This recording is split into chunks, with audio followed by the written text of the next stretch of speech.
Nah, inilah perlunya kita memahami tafsir ini Pak, Bu, supaya kita nggak gampang menyesatkan orang juga, kita juga tidak beku pemahamannya gitu. Maka metodologi memahami Al-Quran itu harus, kalau menurut saya memang harus kita pahami supaya kita beragamanya tidak di tengah, tidak kaku beku akal kita, dan juga tidak liberal.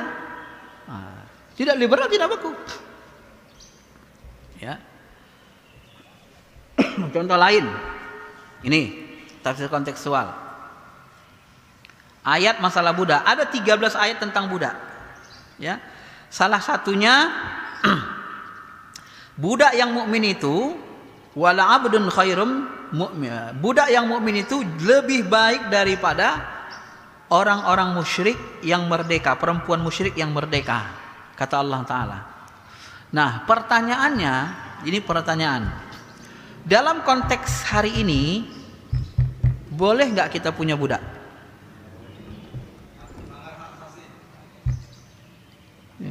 Menurut Islam lah, coba pahami.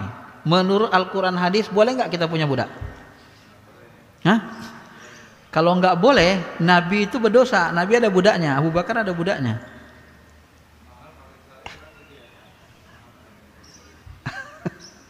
Atau kalau saya tanya, Bapak, Ibu, ada yang nggak mau jadi budak? Hah? Ada yang nggak mau jadi budak? Budak itu sedih loh. Kalau kita jadi budak itu sama dengan barang, dijual belikan gitu. Tapi ya dikasih makan, dibuat baik juga. Lebih parah dari pembantu. Ya, kalau pembantu kita gaji lagi kan. Kalau ini dijual belikan. Maafnya kalau dia wanita boleh dicampuri tanpa dinikahi. Kenapa? Karena dia hak milik. Maka Nabi itu dipitnah. Salah satunya itu Nabi dianggap berzina orang Barat karena mereka nggak memahami teori budak ini. Nah, ya Maria Kibitiyah itu nggak dinikahi Rasul, orang budaknya dinikahinya ya. Boleh dicampuri, nggak dinikahi. Tapi setelah dicampuri, dianggap dinikahi, dia menjadi ya, bisa dimerdekakan begitu ya. Kalau dinikahi jadi merdeka dia. Bapak Ibu yang dirahmati Allah.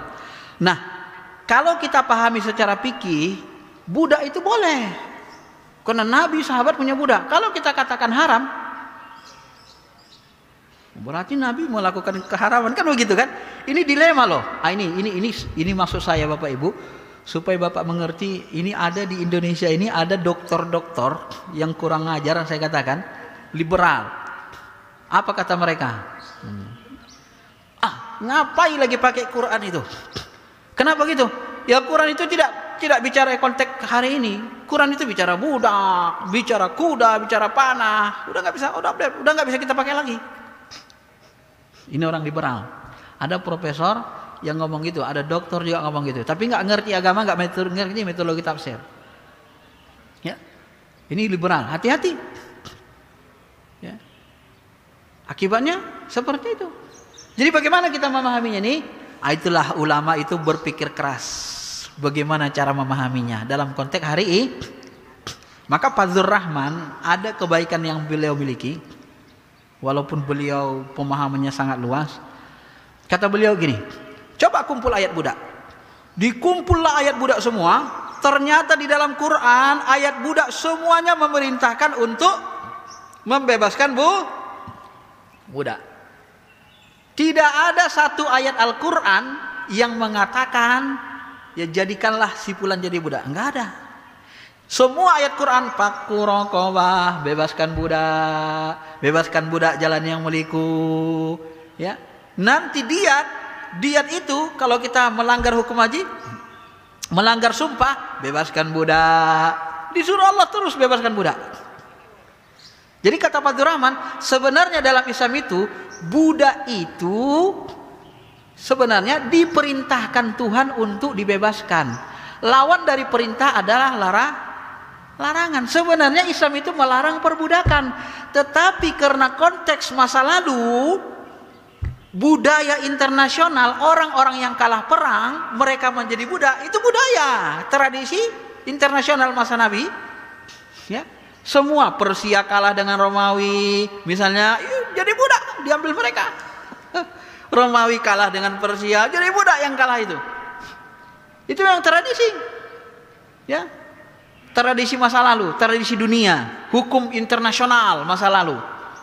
Ya, ketika Al-Quran turun pada masa tradisi internasional seperti itu, maka Al-Quran turun menyuruh membebaskan budak, bukan melegitimasinya. Maka sebenarnya hakikatnya budak itu tidak dibenarkan dalam Islam.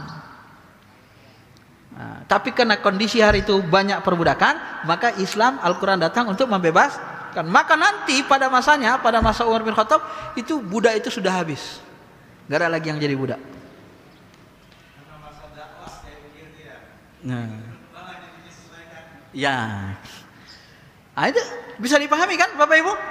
Jadi dengan pemahaman seperti ini kita tidak liberal, kita bisa memahami Quran enak loh. Tidak seperti orang tadi itu yang agak apa sedikit sedeng dikit. Untuk apa pakai Quran? Kalau Quran itu udah out of date, ketinggalan zaman. Kenapa? Enggak ada cerita listrik, enggak ada cerita nuklir, ceritanya cuma budak, ceritanya cuma ini. Ah, ini enggak ngerti ayat Quran, enggak ngerti tafsir namanya. Ya. Bapak Ibu yang dirahmati Allah Subhanahu wa taala. Inilah contohnya tafsir kontemporer.